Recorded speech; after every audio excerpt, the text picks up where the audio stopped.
bismillahi rahmani rahim alhamdulillahi rabbil alamin bismillahi rahmani rahim rabbi sarah li sadri wa yassir li amri wa xulul uqdatan min lisaani yasfahu xawli. mbokk mi ñu ngi leen di nuyu fi ñu leen di nuyoo saay su nekk ci seen émission bi nga xamante ne nii moom mooy coow li ci buntu teen bi gaañu amul bàkk la. mbokk mi coow li ci buntu teen bi gaañi amul bàkk la ñu ngi leen di gërëm di leen sant ci partage maximum yi ngeen di def ngeen sax ci bañ ko bàyyi ndax kat bu ci àddina gisee seen bopp ba taamu émission bi am na lu tax. loolu nag nga xamante ne ni moom moo tax mooy li nga xamante ne ni doomu aadama bi daf ko yiitewoo ci àddina mooy ñu di ko wax loo xamante ne ni wax dëgg yàlla moom bu ko dégloo dina ne daal neexul ba neexul waaye lii lu yanu maanaa la.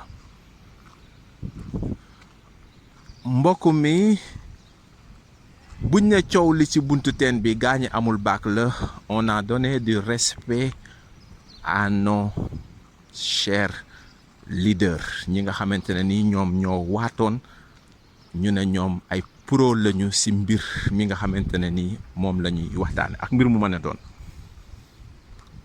Olof Njaay daf koy wax mu ne wàllub teen ku ñëw ci pind ma ngay yem, mais da nga fekk ñu dugg parce que ñooñu miin nañu teen. bu dee ay sappoor ñoo fay jiitu, bu dee mbirum police yi loxoy police lañ koy teg, bu dee mbirum santé bu dee dañu bëgg a wax ne rek mbir mu nekk ña nga xamante ne nii ñoom ñoo waatoon ñoom ñooy experts yi ñoom la ñu say wax noonu mënuñu def lu dul wóolu leen doyloo leen parce que kat ñoom loolu mooy seen métier, loolu la ñu jàng te loolu mooy li nga xamante ne nii moom la ñu waxante ak askan wi. donc ñooñu wóolu leen moom rek moo ñu war. dama bëgg a wax foofu rek ne li nga xamante ne nii moom mooy Covid 19 système bi nga xamante ne nii moom la ñuy wax une vérité ailleurs, une mensonge quelque part, ou bien la grande ménage du G20. mbokk mi li ñu ci digle yépp def leen jumtuwaay yooyu noonu jëfandikoo leen ko comme ni ko experts yi waxee bu ngeen bëggee mucc ci feebar bi. ndax kat mbokk mi yéen a ngi gis ci télé bi nit ñi ni nga xamante ne ni ñoom la ñuy deewe. kon c'est une vérité quelque part wala une vérité ailleurs comme ñun ñu ngi fii. mbokk mi ci coow li ci buntu teen bi gaañu amul baak la, gannaaw ba amuma baak man sañ naa coow, waaye nag coow li nga xamante ne nii man moom laay coow dama bëgg nag ngeen taxaw ci nag def ci ab gëstu bu yaatu ndax kat mëriirandoo wala nag li nga xamante ne nii moom la ñu naan man aw xob laa rek xama ngelaw moo ma yóbbu wala luy naaw a neex a sàndi wala lu ngeen wax rek man loolu laa wax wala fi ñëpp ànd fa laa ànd. mbokk mi dama ne loolu bu amee ci am réew mën na jur lu garaaw. mbokk mi bari na ci yu ni mel lu mu mën a jur moom mooy soulèvement populaire boo xamante ne ni ay innocent ñoom ñoo koy causé. mun na jurit ay njiiti réew yoo xamante ne ni ay innocent ñoom ñoo leen di fal. mën na jurit ay njiiti réew yoo xamante ne ni ñu baaxaloon seeni askan lañu mais ay innocent ñoom ñoo leen di rey. loolu du may noppi di koy wax, am na, amatina, xew na, xewatina, déggati ko rawatina ci réewu Afrique yi. mbokk mi lu nu mel li nga xamante ne ni moo koy causé en général mooy mëriirandoo. comme par exemple ñëpp di commencer di def ay clip, ñëpp di wax ci coronavirus Covid 19 baax na su fekkente ne ni pour dimbali aw askan kese moo ko tax a jóg. kon jusqu'ici man ak yéen amuñu benn problème, amuñu dara loo xamante ne ni lu ñu wuutale la si mbir mi wala loo xamante ne ni da ngeen ànd fii ma ànd fële donc jusqu'ici on est ensemble. dafa am fu ñuy xaajoo fi nga xamante ne ni moom la sunu borom di wax naan yaa ulil albaabi mu ne yéen borom xel yi yéen laay waxal. sama borom bu waxee ne borom xel yi moom lay waxal donc am na lu mu codé mu am ñu mu ko décodel mu am li ñuy wax kiraay mu am ñu mu ko muril mooy rideau bi nga xamante ne ni moom mooy dox sa diggante ak loolu. mbokk mi umpalew leen ne am na ñoo xamante ne ni lu feebar jafe-jafe lu mbir jafe-jafe lu problème boo demee si ñoom ñu wax ay baat mbir moomu noonu saafaraw. mbokk mi ndax xam nga lan mooy waral lu ni mel du lenn lu dul sunu borom moo leen dénk yenn secret yu nga xamante ne ni secret yooyu noonu moom la ñuy utiliser rek bu ñu utiliser secret yooyu noonu rek mbir ma daa dee sotti. mbokk mi mënuñu wax ne suñu borom dénk nañu secret yooyu noonu waaye si wàllu xel ak xalaat ak gëstu ak wax ci fi nga xamante ne ni moom la mbir mi toll wax dëgg yàlla bëgg nañu dégg ne ku jóg nekk expert duñu ko bañ. waaye nag kooku nga xamante ne ni mu ngi naan ku jóg rek nekk expert ne wax ji bari na si mbir mi na xam ne moom il n'est pas en reste moom tamit mu ngi wax.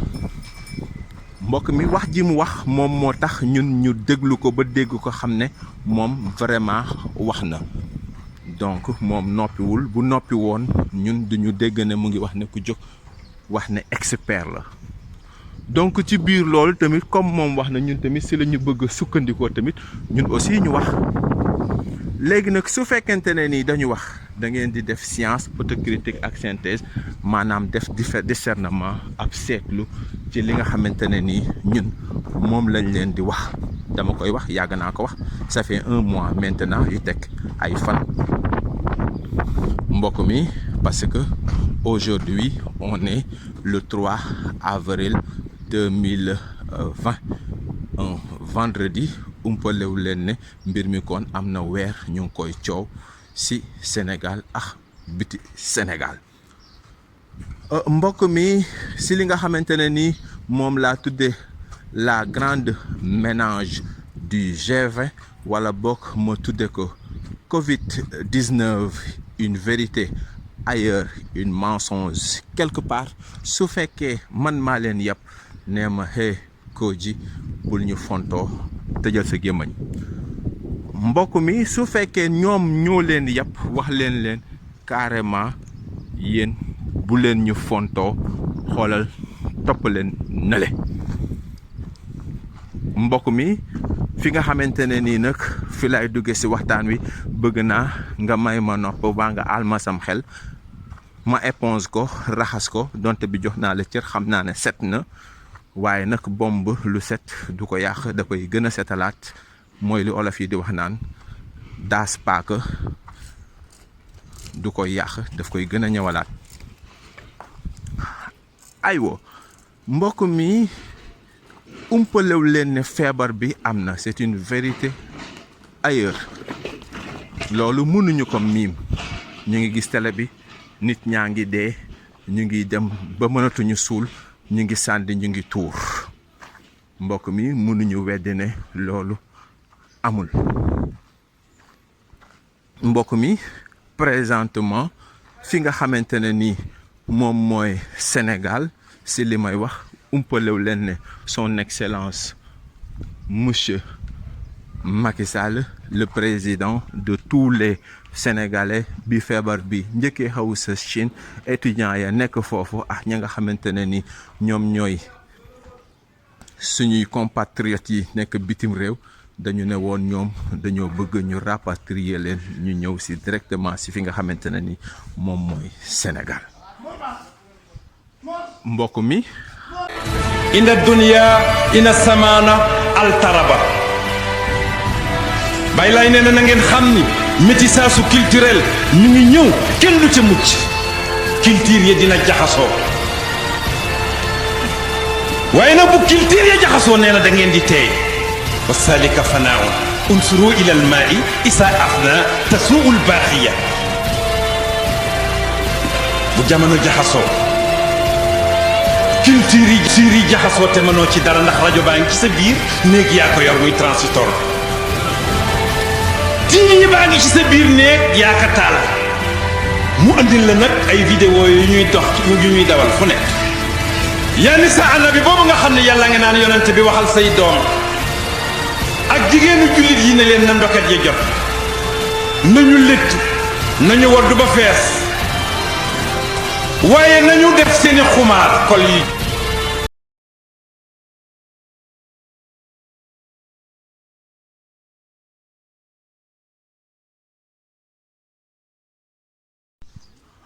ñu rapatrier leen ñu dellu si fii si Sénégal mbokk mi son excellence monsieur Macky Sall le président de tous les Sénégalais mu ne Sénégal amul jumtuwaay yi nga xamante ne ni moom moo war pour ñu quarantaine nit ñi teg leen ci condition yi nga xamante ne ni moom moo war donc nañu toog foofu comme ni ko l'islam waxee borom xam-xam yi ànd ci ak moom ñu wax loolu yëpp ñu tëj jàkka yi ñu nangu la nga xamante ne ni santaane na ko ci mbir mi. mbokk mi ñu dégg ci réseaux sociaux yi ñu ne bu kenn wax ci feebar bi ku ci wax dinañ la tëj ñu dégg ñuy wax ci réseaux sociaux yi ne mbokk mi ku wax ne feebar bi amul dinañ la tëj dinañ la jàpp menaces yi mel ni tuxu si bënn saañ ba réer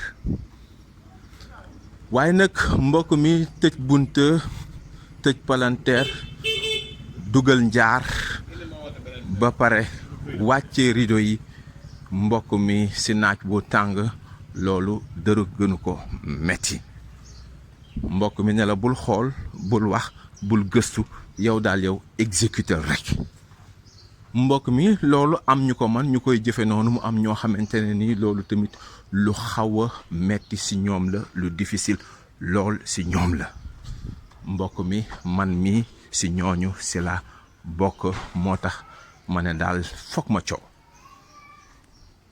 mbokk mi ci biir coow li nga xamante ne ni man moom laay coow je défie quiconque qui peut m'apporter une preuve plus claire que mes preuves wala ku ma mën a andil certitude ne feebar bi dugg na fii ci Sénégal en tout cas j'en vois pas mais les échos les audios maa ngi koy dégg ci information yi ci rajo yi à chaque fois mbokk mi cette maladie est encore ba tey jii nii le 20 du moins c'est le 3 avril 2020 mensonge la ci man lu tax mbokk mi lu ne fàng kenn du ko jiiñ lii preuve la ci li nga xamante ne ni moom mooy firndeel ne mensonge la ci man laa wax lu tax ma wax loolu rassemblement la ñuy bañ mbokk mi rassemblement yooyu noonu dañul benn yoon mbokk mi dañ nañu feebar bi mu ngi fi nga xamante ne ni moom mooy ci mbedd mi ñu ne ñu restez chez vous mbokk mi restez chez vous moom mooy toog leen seen kër bu leen génne yaakaar naa ne wax nañ ko ci olof wax ko ci séeréer wax ko ci joola wax ko ci màndanke wax ko ci saraxule wax ko ci làkk yépp mbokk mi Afrique mbokk mi li nga xamante ne ni moom mooy Ebola bi mu fi ñëwee Ebola boobu noonu ci ñun la emoon mbokk mi choléra bi mu fi ñëwee choléra boobu noonu ci ñun la emoon mbokk mi feebar bi nga xamante ne ni moom mooy coronavirus est-ce que du feebaru ñenn est-ce que du amul ñu ko moom mbokk mi est-ce que feebaru coronavirus bi nekkul li olof yi di wax naan wala li tubaab yi naan le bonheur qui fait un malheur qui fait le bonheur des autres mbokk mi gis ngeen ne li nga xamante ne ni moom mooy couvre-feu bi ak état d'urgence bi ak li nga xamante ne ni moom mooy confinement bi mbokk mi loolu guddi rek lay am mbokk mi sama yaram tàng na dajaloo yi di am nii moo daan am balaa feebar bi bii yooyu xale yi di yor moom lañ doon yor balaa feebar bi activité yi nit ñi di def moom lañu doon def balaa feebar bi mbokk mi te activité yooyu noonu dara soppeeku si mbokk mi marché yi ñu ngi vaquer à leurs occupations mbokk mi nit ñi ñu ngi dox seeni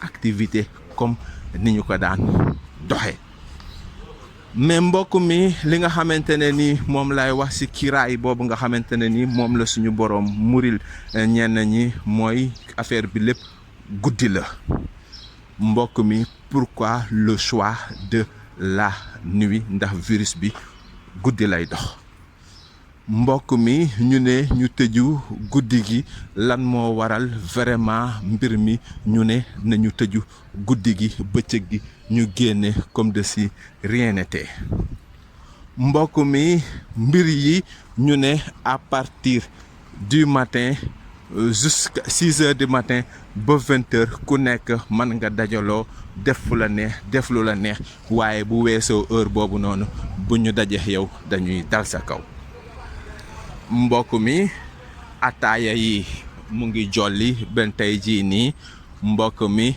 Café Touba bi mu ngi jolli ba tey jii nii mbokk mi rassemblement yi mu ngi am ba tey jii nii mbokk mi te ay cas positif importé kër yële na le am na bu fa dugg génne nañ nit ñi jàpp nañ nit ñi yóbbu nañ leen testé nañ leen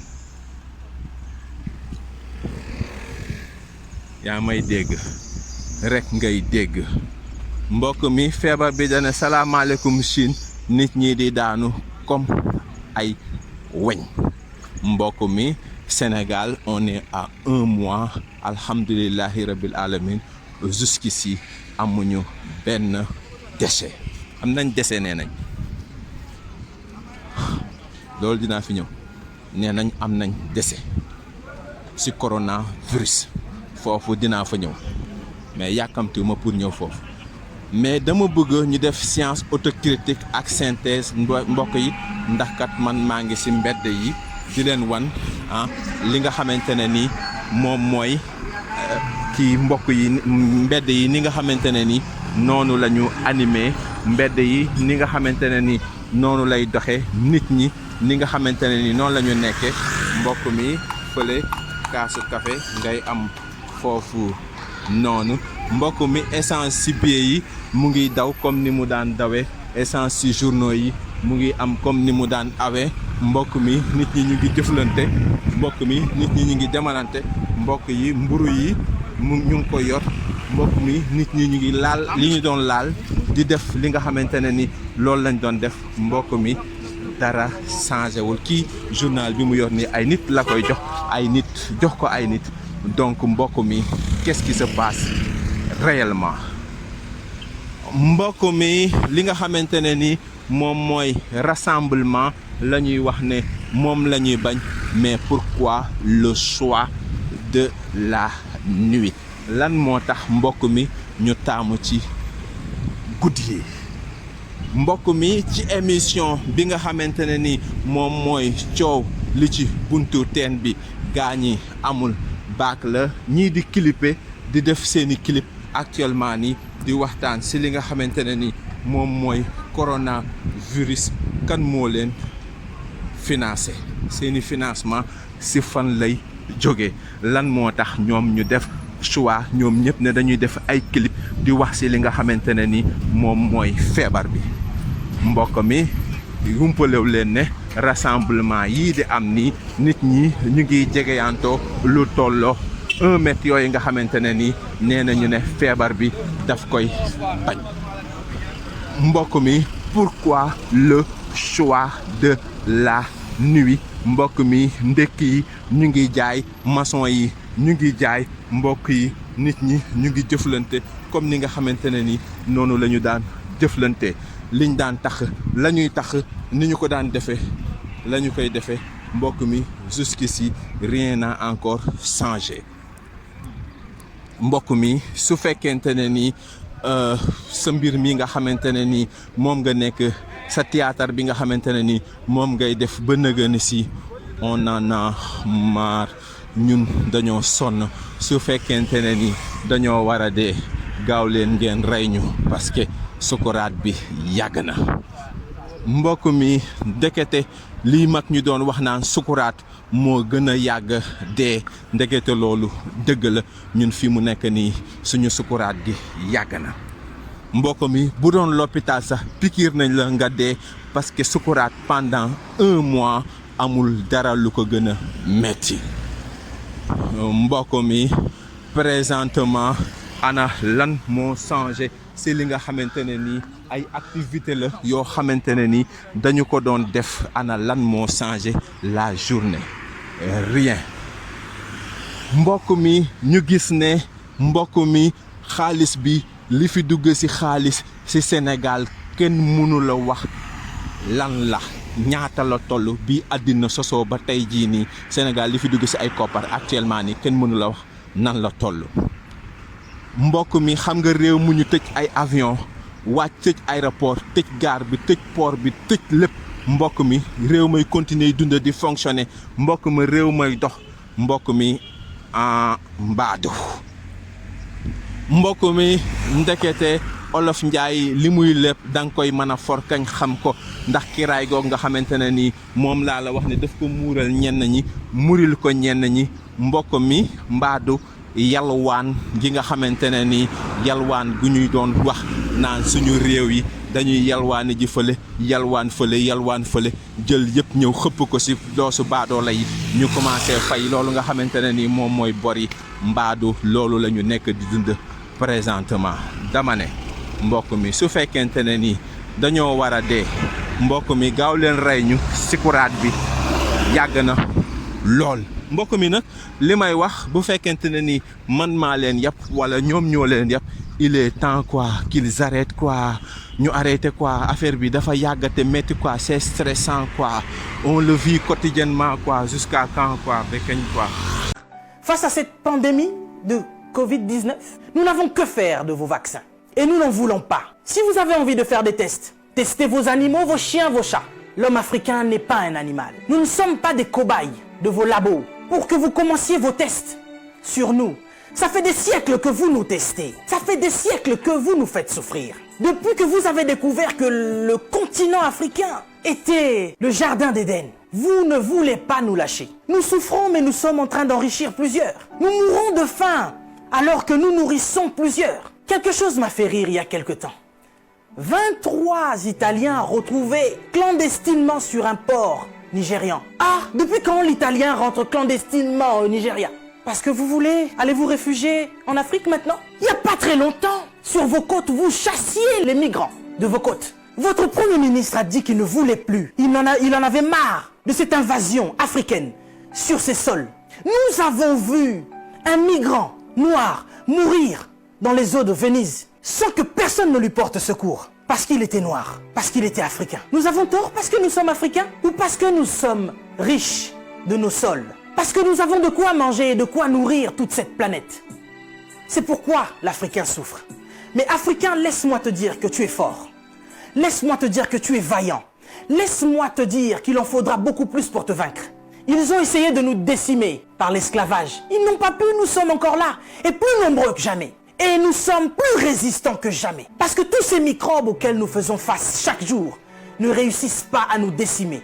Ce n'est pas un Covid-19 qui va décimer le peuple noir. N'ayez pas peur. Tel est mon message.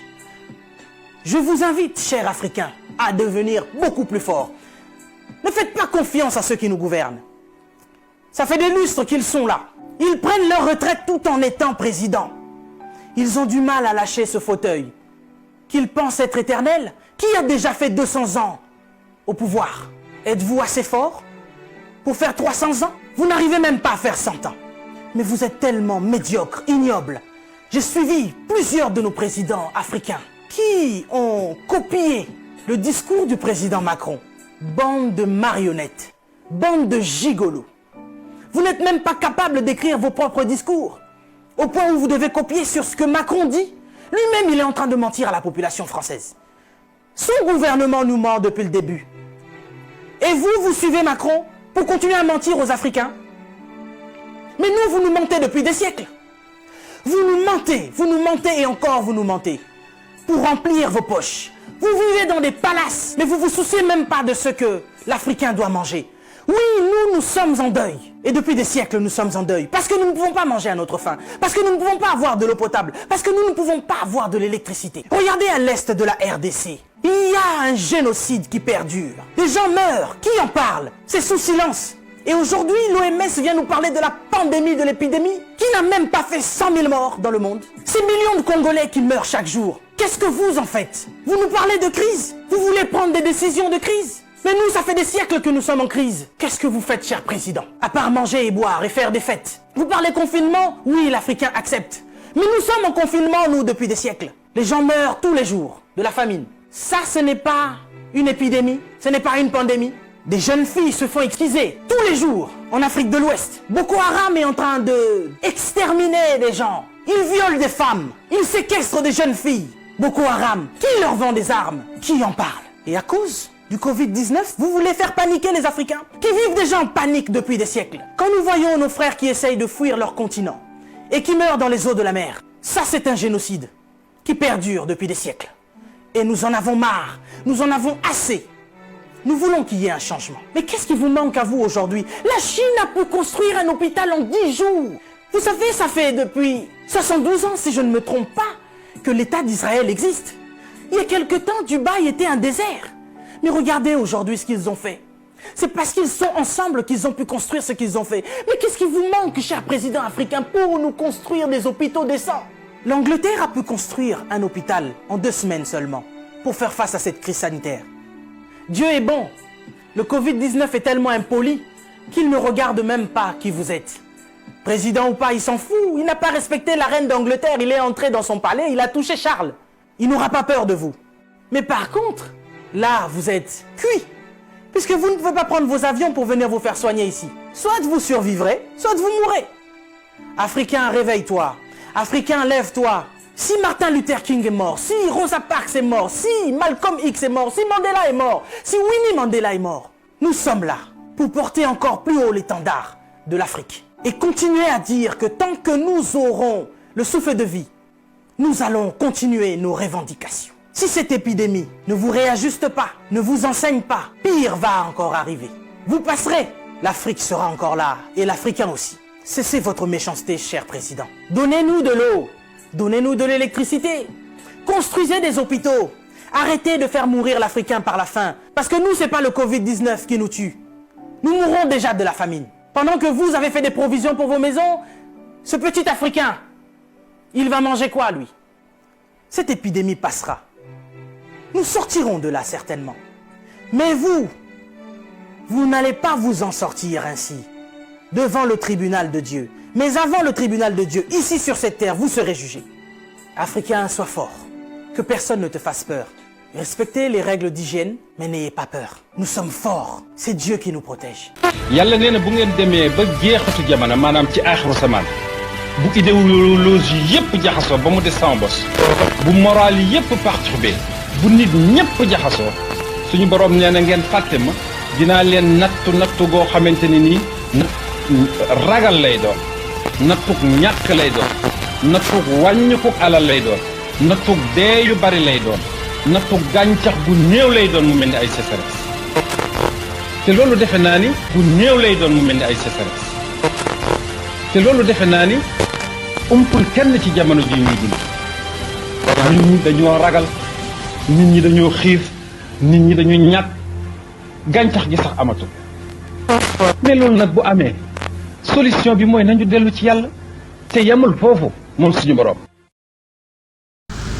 On le vit quotidiennement quoi jusqu'à quand ba kaña la ñuy arrêté mbokk mi kaña la ñuy arrêté mbir mi yàgg na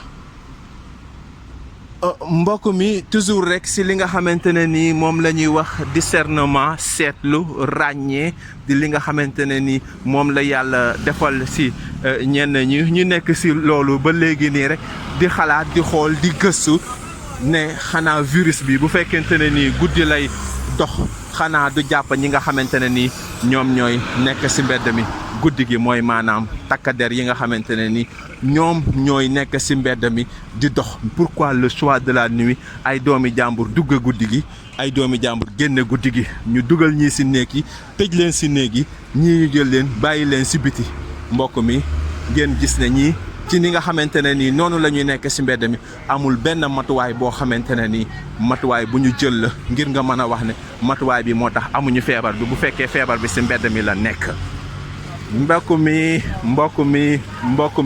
mbokk mi Afrique oh Afrique mon Afrique y en a ceux qui continueront à faire le fou la folie di dof-doflu di tiit di daw di paniquer parce que man damaa yor rek ab caméra yor si mbedd mi parce que experts yi moom la ñuy déglu moo tax ma ne expert dafa am impact bu mag si ab société rajo dafa am ab impact bu mag ci société mbokk mi kenn jooyul kenn kaasul mbokk mi est-ce que xam nga ne suñu journaliste yi copie collé moom la ñu man information bu ñu dégg France 24 moom la ñuy jël relayer ko waat information bu ñu jëlee fi nga xamante ne ni moom mooy ci internet bi moom la ñuy jëlaat relayer ko amul benn laa la wax benn mbokk mi benn sans exception journaliste boo xamante ne ni dafa dem rek sa fa nga xamante ne ni nee nañ fa la feebar bi amee nit ñi di fa deewee mu di la jox information amul. mbokk mi ñoom si rajo bi ñu ngi toog di wax occuper poste yi occuper rajo yi occuper àdduna bi xoolal di la indi loo xamante ne ni mbokk mi yow mii si sa jëmmi bopp xam nga ne Sénégal bu ñu bëggaan a dem football ji dem bitim réew pour ñu dem sax paasal seen boppa dem journaliste pour ñu dem paas dem assister loolu couvrir ko sax mbokk mi problème lay nekk. donc ñun xam nañ ne copie collé la ñuy def information bu ñu leen jox dégg ngeen YouTube bi vidéo bi dugg na gars yi wàcc nañ ci avion yi dugg nañ ci bateau yi tubaab yi egsi nañ gars ñi wax na ni ñu ngi dee gis nga vidéo yoo xamante ne ni ça date de 50 ans sax ñu ngi koy génnewaat mais yeneen idiot di ko jëlaat di ko jàllale wax naa leen ko nee naa ne la am réew su fekkente ne ni ay innocent moom moo ko dëkkee ay nacle blindé ay naagori ay guñaafiye bu fekkente ne ni loolu dafa nekk ci am réew di sax di doxe noonu man a réew moomu pour nga mettre ko au chaos c'est très facile. lii nag dara la ci exemple la ci li nga xamante ne ni mun na xew à tout moment def leen lii rek ñëpp def loolu sans réfléchir mbokk mi lii di raam ci ñàkk bi la jëm.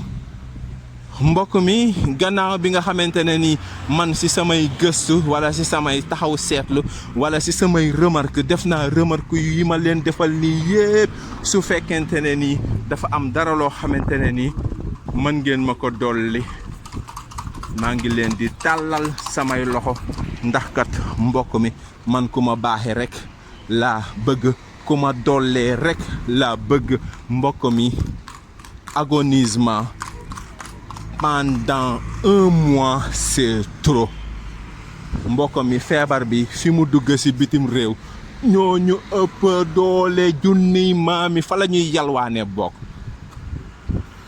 ñun ci réew yi ñuy yalwaane fa la feebar bi am dafa dugg rek def boom 1000 par 24 heures mbokk mi te loolu ci semaine bi mu dugg rek la def wane boppam carrément mbokk mi ñu duñu gëmloo fii Sénégal kër yi ni mu mel salte bi ni mu fi mel depuis 1 mois ñu duñu gëmloo naan feebar bi dugg na fii dégg na fii mbokk mi maa ngi ñëw ci partie bi nga xamante ne ni peut-être moo ñuy yóbbu ci partie bi nga xamante ne ni dañuy tëj sunu émission ci li nga xamante ne ni moom laa tuddee la grande ménage du G20 mbokk mi wala bokk ma tudde ko li nga xamante ne ni moom mooy Covid-19 une vérité ailleurs pour firndeel ne leen ne am na mais est-ce que nous sommes vraiment concernés?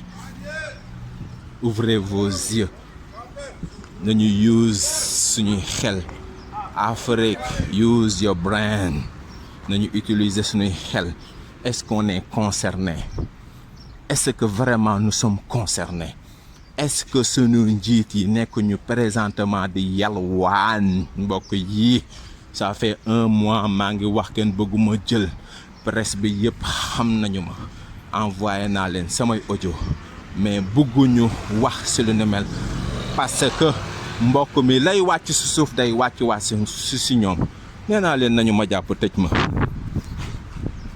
tey jii nii vidéo yi may def nii amul ku ko jotul ci Sénégal xam nañu li may wax bu baax sukuraat bi mooy yàgg quoi sukuraat nag mënut a weesu nag ñu di la stressé di la teg loo xamante ne ni mbokk mi lekkatuloo naanatuloo say activité defetuloo ko comme ñu limité ko mbokk mi ba li ma gëm ba gëm ko mbir mi am na lu ci rax te am na loo xamante ne ni moom moo xew dëggantaan Covid-19 une vérité ailleurs une mensonge quelque part Covid-19 la grande mélange du G20 mbokk mi partagé leen vidéo yi fépp ci àdduna mbokk mi wax bu yanu maanaa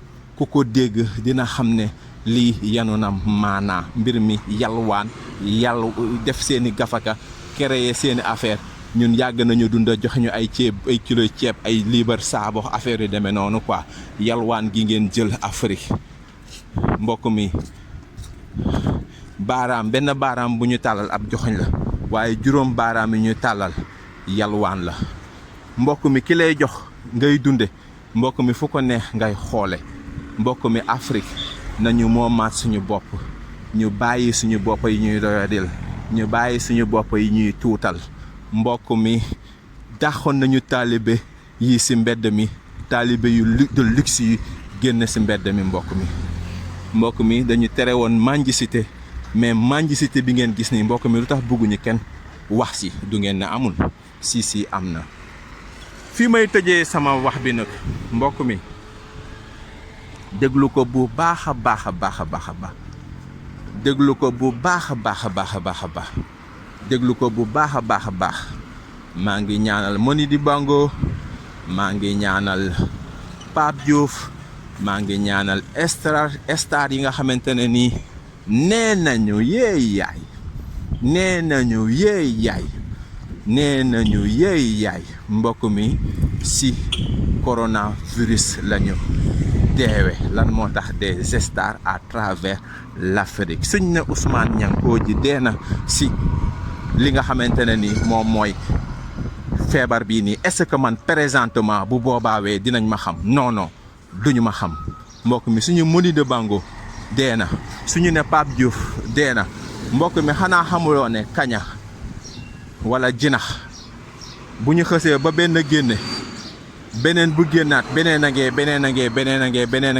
ngee rek ngay dégg mbokk mi la moo tax feebar bi di rey star yi Afrique yi asalaamualeykum wa rahmatullahi taala wa barakatuhu bismillahi rahmani rahim allahu la ilaha illa huwal hayyul hayyum la taaxuzu sinatun wala nawmun lahu ma fi samawati wa ma fi l ard man zal lazi yasfahu indahu ila bi izni yaxlamu ma bayna aydihim wa ma xalfahum wala yuxiituna bi cheyin min ilmihi ila bi ma shaa wasiya kursiyu samawati wal ard wala yauduhu ifzuhuma wa huwa al aliyul azim subhana rabbika rabbil izzati amma yasifuna wa salaamun alal mursalina walhamdulillahi rabbil alamin mbokk mi yaa ngi